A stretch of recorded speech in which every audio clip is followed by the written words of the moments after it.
Honda Civic. Hoje, o guia de compra dessa vez vai ser para falar justamente sobre eles, especificamente sobre a quinta e a sexta geração, que eu acabei unindo os dois em um vídeo porque eles compartilham muitas coisas entre eles, principalmente suspensão e motor. Então eu acabei pegando eles para fazer tudo um vídeo só, porque apesar de mudar a carroceria, motor, suspensão, essas coisas, e até inclusive os defeitos, os pontos críticos, os defeitos crônicos, por assim dizer, é compartilhado entre essas duas gerações. Então, voltando um pouco, como funciona? Essa geração, a quinta geração do Civic, começou a ser trazida para o Brasil em 92, 93, em várias carrocerias diferentes. Ele veio na versão hatch, que é essa daqui, que é o hatch duas portas, que o pessoal costuma chamar de EG, que é o código japonês do carro. Em seguida vieram, em seguida não, né? Juntos vieram os EJ, que são esses sedã, que eles sempre foram quatro portas, obviamente. Tinha também a versão coupé, que seria essa. E por fim, tinha os VTI. Esse aqui eu deixei aberto, que é um dos mais novos, mas o VTI também tem nessa quinta geração. Que nada mais é que esse hatch com o motor 1.6, o famoso B16, certo? Então ele tinha basicamente essas três carrocerias. Tinha o hatch, o coupé e o sedã. Lá fora ele tinha outras opções também, mas aqui no Brasil essas são especificamente essas. Linhagem dele funcionava dessa forma. Começava a partir do DX, que é o caso desse aqui. Depois eu vou entrar um pouco no detalhe para mostrar o que diferencia um pouco cada um deles. Aí vinha os LX, que eu deixei um aberto aqui dos últimos, mas serve do mesmo jeito, porque até a lista de opcionais é muito parecida. E em seguida vinha os EX, que já eram os motores que tinha VTEC, só que é um VTEC diferente do VTI, portanto que é outro motor, porque esse aqui o funcionamento dele é diferente, é um motor que gira mais, a concepção dele é totalmente diferente. E apesar desse aqui ter comando variável, ele é comando simples e o B16 é comando duplo, certo? Então já começa aí a pequena diferença. Deixa eu terminar a linhagem, depois eu volto para os motores. Então eram os DX, LX, EX e por fim os VTI, que eram esses aqui que era a linha esportiva da Honda na época, certo? Falando um pouco do motor. Esse aqui eu não consegui achar porque é bem difícil de achar os DX, mas esse aqui costuma vir com é o D15, o código do motor é o D15, que é um 1.5 carburado. Deixa eu até colocar aqui para mostrar para vocês. Acho que é um pouquinho mais simples de eu conseguir ilustrar.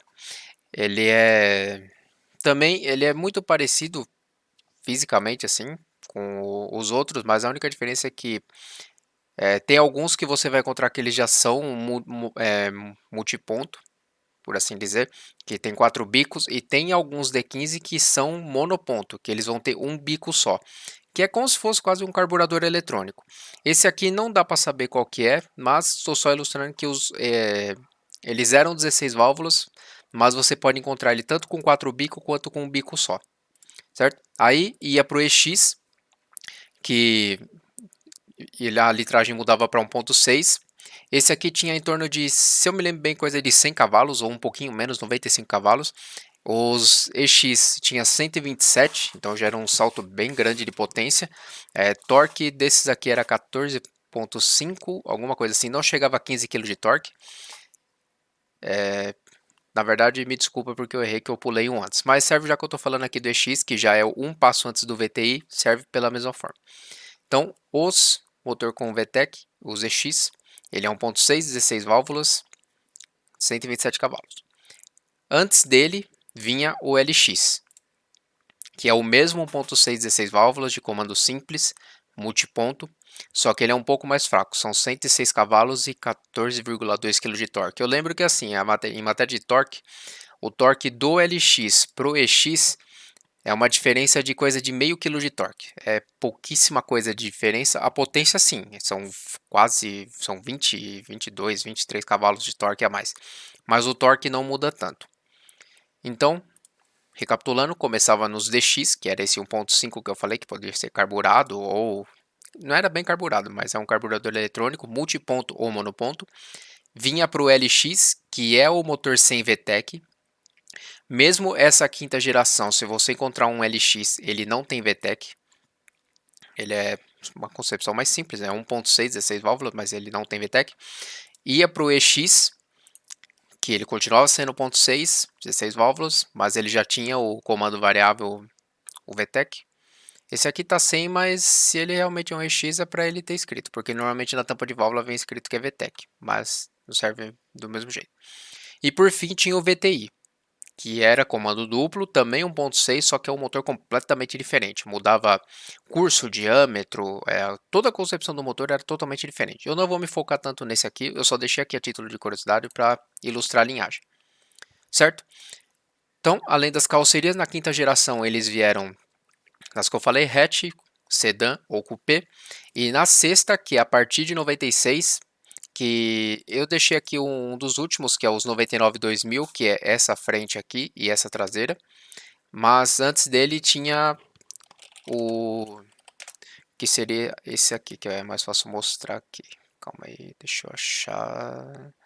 Ele é assim, é igualzinho que tem no Brasil, mas é dessa forma.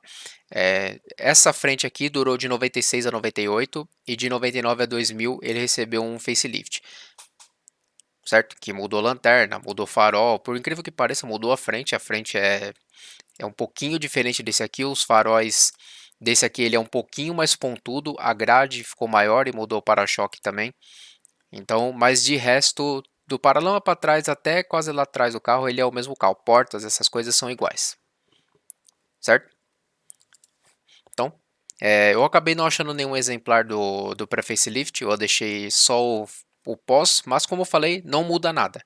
Só muda a frente mesmo, até por dentro eles são exatamente iguais. Então, falei das versões, agora eu vou para os opcionais. Não é bem opcionais, porque eles eram vendidos meio que em pacotes fechados. Os LX, eles vinham, todos eles vinham com o kit básico, o kit dignidade, por assim dizer. Todos eles tinham ar-condicionado, direção hidráulica, trio elétrico e airbag duplo. Tinha uma versão, que é uma versão bem difícil de você encontrar, que é o LXB, que é uma versão muito básica, só que ela é extremamente difícil de encontrar e você muito dificilmente vai encontrar uma, que no caso do LXB, ele não tinha airbag, então é um volante de 3 raios ao invés de 4. Ele também, se eu não estou enganado, eles eram só manual, ele não tinha automático, e ele não tinha ar-condicionado, mas tinha direção hidráulica até onde eu me lembro. Mas como eu falei, como essa é uma versão também extremamente rara de você encontrar, eu não vou falar dela. Eu estou falando mais do que tem mais volume, que são as EX e o LX. Então, de novo, via de regra, todos eles são completos, tem ar, direção, trio.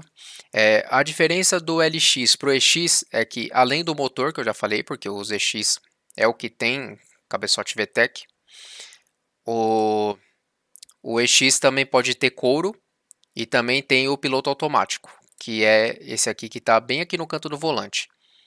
Ele não tem comando de som, não tem essa geração aqui. Tem só essa frente que você vai encontrar com teto solar. Esse facelift aqui nenhum tem. O que você encontrar é porque foi instalado, mas essa frente aqui não tem. Então, isso também só o EX que pode ter teto solar, tá? Mas lembre-se dessa frente aqui que eu estou falando, que é essa daqui. E seria isso mesmo. Os únicos opcionais que esse carro tem, o facelift, falando que é de 96 a 2000, é o piloto automático e couro. Você também vai encontrar Civic EX tanto manual quanto automático. Os mais fáceis de encontrar manual, obviamente, é os LX, porque é o de entrada, por assim dizer. Então, e obviamente também os manual são um pouco mais cobiçados.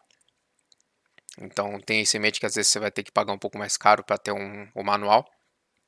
Mas também dá para você passar o carro para manual, isso não é problema. Tem várias oficinas hoje em dia que fazem esse tipo de conversão. Então seria realmente isso. Falando da sexta geração em matéria de versões opcionais, eram só essas duas. Tinha também o VTI e tinha o Coupé dessa geração também. Mas eu deixei elas aqui de novo falando só para ilustrar a título de curiosidade, tá? Porque esse aqui, falei, tá aqui para ilustrar. É um VTI, porque o VTI ele só veio na carroceria hatch. E tinha o Coupé também dessa geração, que esses aqui são ainda mais difíceis de encontrar. Mas esses aqui era só na versão EX, que é o D16.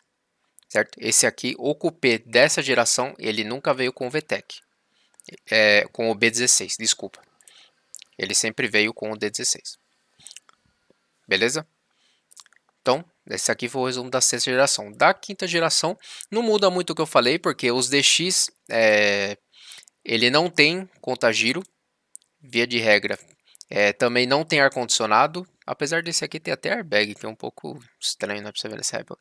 Os DX, ele, além do motor mais fraco, eles não têm ar-condicionado, tanto que você repara aqui que ele não tem nem o condensador. Pode ser que você encontre um ou outro que tenha, mas também não é regra. Mas 90% dos casos dos DX, eles para ele ser manual, apesar desse aqui ser automático. E ele não tem nada além do também ultra básico. Tanto que você vê esse aqui, tem até vidro de manivela. Provavelmente ele tem trava elétrica também, mas isso não dá para ver, teria que ver no carro. Então, o DX é o mais básico da linha. Falei, não tem painel com conta-giro. Na maioria das vezes você vai encontrar sem ar-condicionado. E também vidro de manivela, mas você pode encontrar algumas outras coisas que é de versão mais completa, como o câmbio automático e o airbag. Então, seria isso. Partindo para o LX, esse aqui é um EX, mas como eu não achei nenhum LX aqui para ilustrar, eu acabei deixando porque eles são basicamente iguais. As diferenças do LX para o EX é muito parecida da quinta geração pro que eu ilustrei da sexta geração. Então, esses aqui, os EX, que é o caso desse aqui, que é o mais completo, eles têm o kit de dignidade, tem ar, um condicionado, direção hidráulica, trio elétrico. Eles também têm teto solar, câmbio automático, piloto automático e alguns podem ter couro também. Além do, não sei se eu comentei, mas fica aqui de novo, do airbag duplo e do ABS. Beleza?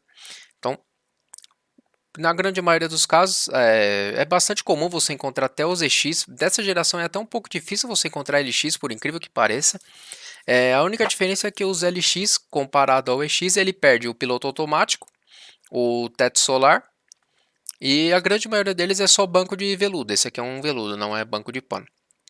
Mas, também, assim como o DX, os LX de quinta geração, você vai encontrar a grande maioria deles com também ar-condicionado, direção hidráulica, trio elétrico, airbag duplo. E também tanto manual quanto automático, assim como o EX também tem manual quanto automático. Então assim, é uma salada de opcionais, porque nessa época tinha várias carrocerias diferentes, tinha várias versões diferentes, então você realmente pedia ao seu gosto. Eu estou passando muito por cima para vocês entenderem o que você esperar do carro. E por fim tinha o Coupé, que eles tinham também, se eu não estou enganado, ele também tinha a versão DX, que serve a mesma coisa que eu falei daqui. Tem Coupé DX que também, quando você vai ver ele, obviamente não tem teto solar, não tem câmbio automático, ele não tem conta-giro no painel, não tem piloto automático, então assim, ele é o básico, mas só que esses DX Coupé são extremamente raros de encontrar e a maioria das pessoas acaba não querendo porque ele é muito básico. Em seguida vinha a EX, que era essa daqui, quer dizer, tinha a LX também, mas igualmente, falando do Coupé, tá? Os LX Coupé, eles são igualmente raros de se encontrar quanto o DX, mas também os LX eles já tinham o painel com conta-giro, já tinha airbag duplo, ele só não tinha teto solar. O teto solar ele é exclusivo das versões EX em todas as versões de Honda. Nenhum LX saiu com teto solar. Mas, como eu falei, nessa época, como era muito comum você poder personalizar o carro ao seu gosto, você pode encontrar alguns LX que tem vidro elétrico, alguns que vai ter airbag duplo, alguns que não tem, alguns que tem ABS que não tem, certo? Então, falei por cima do Coupé, que nessa versão EX é a mais completona que tem. Ele tem o motor mais forte, que é o 1.6 com VTEC, ele tem teto solar, o piloto automático. Esse aqui é manual, que não sei se é swap, mas é uma versão muito cobiçada, um coupé manual. Então, de novo falando, assim como eu comentei antes, no caso da sexta geração EX manual, a mesma coisa serve para todos esses aqui. As versões EX manual, elas são muito cobiçadas, então considere que às vezes você vai pagar um pouco mais caro justamente pela raridade. Agora falando um pouco dos defeitos crônicos. São basicamente são 4, mas assim, tem os mais sérios. Em primeiro lugar, arrefecimento. Como o sistema dele, eu diria que é subdimensionado, porque o sistema inteiro só usa 4 litros de água. Na verdade, são 3,5 litros, mas eu estou arredondando um pouco para cima. E junta tudo aquilo que a gente já sabe do clima tropical do Brasil, pipipi, popopó. Isso é um grande complicômetro. Então, a primeira dica que eu dou é, quando você for ver um carro desse, veja o estado do sistema de arrefecimento, veja se usa aditivo, se tal, qual tipo de aditivo está usando, pegue o carro para andar e veja como o carro se comporta, veja se o ponteiro de temperatura também está se comportando bem. Deixa eu ver se eu consigo achar algum aqui que mostra meu painel. O normal do marcador de temperatura desse carro é ele ficar, como a maioria dos carros, ele ficar exatamente no meio do mostrador. É que não tem nem aqui, esse aqui dá para ver bem. O normal é ele ficar, o mostrador ele é um pouco para cima, então dá a impressão que está errado. Mas o certo é esse ponteiro ficar exatamente aqui onde está essa marquinha d'água. Esse é o normal do carro. Então quando você for testar, pegue para andar, veja se ele fica marcando exatamente no meio. Ande bastante, teste bem, que nesse meio tempo, se o carro for automático, você já vai testar um dos outros problemas que eu já falei, que é problemas, não sei se eu falei errado, mas está aqui a correção. O câmbio. O câmbio também é uma fonte também grande de reclamação, de problema nesse aqui.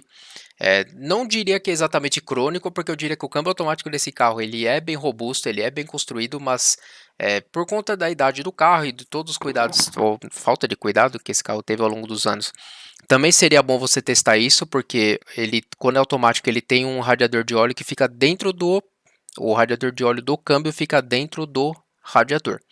Então, se o carro ferve, ele acaba levando, superaquecendo também o óleo do câmbio, que frita o câmbio, literalmente. Então, se o carro ferve e o carro é automático, só a versão automática é isso, tá? Ele vai levar junto o câmbio. Então, quando você for testar um carro desse, se ele for automático, teste o câmbio, vê se ele está dando tranco. Eu tenho um vídeo no meu canal como testar câmbio automático. Todas as dicas que eu dou lá servem para ele também. Então teste o sistema de arrefecimento e teste o câmbio aqui nisso tudo que eu estou falando. Esse é o primeiro ponto que eu diria que é um dos mais importantes a frisar. Manual você não vai precisar se preocupar com isso, porque o câmbio manual ele não tem sistema de arrefecimento externo, ele é no próprio câmbio, então quanto a isso você não se preocupe. O segundo ponto, o teto solar desse carro costuma dar muito problema também, que é dar um empurrãozinho, ou se ficar empurrando, às vezes ele estralar e enroscar. Então teste também o teto solar desse carro, isso tanto da versão coupé quanto hatch quanto sedã, teste todos eles, porque não é um negócio exatamente fácil e barato de arrumar, porque não costuma se encontrar muita disponibilidade de peça nesse ponto. Então teste também o teto solar quando você for ver o carro. No caso do coupé, ele abre para fora do carro, e no caso do sedã, ele abre para dentro. Ele é igual um teto solar normal de carro, ele abre para dentro do teto, e no caso do coupé e do... não, só do coupé, ele abre para fora. É que aqui ele só está basculado, mas ele não recolhe para dentro do carro, certo? Então, mais um ponto. Terceiro ponto, suspensão. E até fica inclusive aqui um elogio desse carro, porque é justamente uma das coisas que mais me chama a atenção nesse carro é a suspensão, porque a dianteira é duplo A e na traseira é uma independente, mas assim, ela tem uns bracinhos lá e tudo mais, é um carro muito estável e muito na mão. Esse é o primeiro ponto, porque são 28 buchas que vai na suspensão desse carro. São 16 atrás e mais 12 na frente. Então, quando for andar num carro desse, isso em todos, tá? Tanto o coupé quanto o sedã quanto o hatch, a suspensão deles são iguais. Todos eles usam essas quase 30 buchas que eu falei. Eles não têm essa diferenciação de, por exemplo, o DX é uma suspensão mais simples, o EX é uma outra, não. Serve de dica aqui justamente para isso, para você dar uma olhada. Ande com o carro, veja se ele faz rangido, se a traseira está muito arriada, se a suspensão está gasta, você vai parar que a traseira está muito arriada e a roda está para dentro do carro. Ela está como se fosse uma cambagem negativa. Essa parte aqui de cima da roda ela vai estar muito para dentro e essa parte aqui vai estar para fora. Dê uma olhada e veja se as buchas estão ressecadas. As peças em si não são caras. Esse kit de bucha você vai gastar coisa de Depende da marca que você compra, mas vou até pesquisar aqui, colocar na tela aqui para vocês para mostrar. Coisa de R$ 1.000 mais ou menos que você vai gastar em todas as buchas, pelo menos até onde eu me lembro. Tá vendo? Como eu falei, esse aqui é kit Axios, mas só da suspensão traseira. Se você for comprar todas, é que subiu bastante o preço. Eu estou um pouco desatualizado, foi até bom ver isso que eu estava um pouco desatualizado. Em média, você vai gastar aqui coisa de... Se você for trocar todas as buchas, tá? Que é um caso muito extremo, coisa de 800 para R$ 1.400 só em bucha, fora mão de obra. Ou seja, pode colocar só em suspensão desse carro que vão te cobrar coisa de... Você vai gastar quase R$ 2.000 só para arrumar isso. Então ande no carro, teste, verifique se ele está rangendo, verifique se o carro está muito arriado, como que está o estado dele, porque essa é uma manutenção muito cara. Não é difícil de encontrar peça, mas é uma manutenção muito custosa que você, se você quer o carro bem na mão, porque é um carro muito bom de dirigir e ele é bem estável, você quer a suspensão dele em dia. Então verifique isso também. Como eu falei, rangidos, o estado da suspensão, se o carro está muito arriado, se ele está...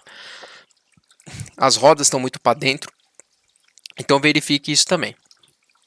No caso de retífica, esse é um motor que ele é feito totalmente em alumínio. Então assim, verifique se o carro foi feito retífica recentemente, porque é um motor muito chato de acertarem na retífica. Porque como o bloco é de alumínio e o cabeçote também, se ferve, um empena o outro. Por exemplo, não é bem que um empena o outro, eu estou me expressando errado. Mas o cabeçote... Obviamente, quando queima junto, ele empena, você vai ter que fazer a plana. E o bloco também, por ele ser de alumínio, ele também sofre um empeno. Então, o que acontece? Se a pessoa fez retífica desse carro e só planou o cabeçote, na hora que ela montar, pode ser que às vezes não dê 1.000, 2.000 quilômetros, o carro queime e junta de novo, porque ele solta, não vai dar aperto, não vai vedar do jeito que deveria, o carro vai queimar junta de novo. Então, por assim dizer, quando queima junta de cabeçote, em 90%, 80% dos casos você tem que fazer o motor do carro. Não bem fazer o motor do carro, porque o mecânico vai tirar o motor do carro, aí já vai ver bronzina, já vai ver anel e tudo mais. Então assim, é outra manutenção muito cara. Não costuma ser frequente, mas tenha em mente que se o carro está fervendo, se o carro foi feito alguma manutenção do tipo, verifique como foi feito, quem fez e principalmente que tipo de peça usou, para você ter ideia do que você esperar do carro. O carro em si é fantástico, a suspensão dele é maravilhosa, como eu falei, é duplo A na frente e uma independente atrás, o carro é muito na mão. Ele não é exatamente rápido, tirando os VTI, porque ele é uma versão esportiva. É um carro muito na mão, todo o conjunto dele é muito bem acertado. Como eu falei, não é um carro rápido, mas é um carro que você vai deixar muita gente para trás na curva. É um carro fantástico de dirigibilidade, até de conforto. É um carro muito confortável, muito macio. A posição de dirigir dele é muito boa, porque ele é muito baixo, dá a impressão que você está sentando perto do chão já. Ele é razoavelmente completo, ele não é tão completo quanto as versões japonesas, mas ele tem bastante a oferecer. Então leve em consideração tudo isso que eu falei. Recapitulando. Arrefecimento, junto do arrefecimento você teste o câmbio. Além do câmbio, enquanto você estiver andando com o carro, preste atenção em rangidos de suspensão para verificar o estado de como ela está. No caso do carro ter teto solar, teste também o teto solar dele e seria isso. São esses os principais pontos crônicos. Além do normal, né? Ver se o ar-condicionado está gelando e tudo mais. Certo? Acabo por aqui. Espero que eu tenha ajudado. Esse vídeo ficou até um pouco mais longo do que eu queria, mas é porque esse carro tem realmente muito detalhe que eu quis abordar. Espero que ele tenha sido bastante útil para você e, como sempre, se ele foi útil, deixe uma curtida, considere se inscrever e qualquer dúvida deixa nos comentários que eu vou respondendo, eu vou ajudando, certo? Muito obrigado e até o próximo.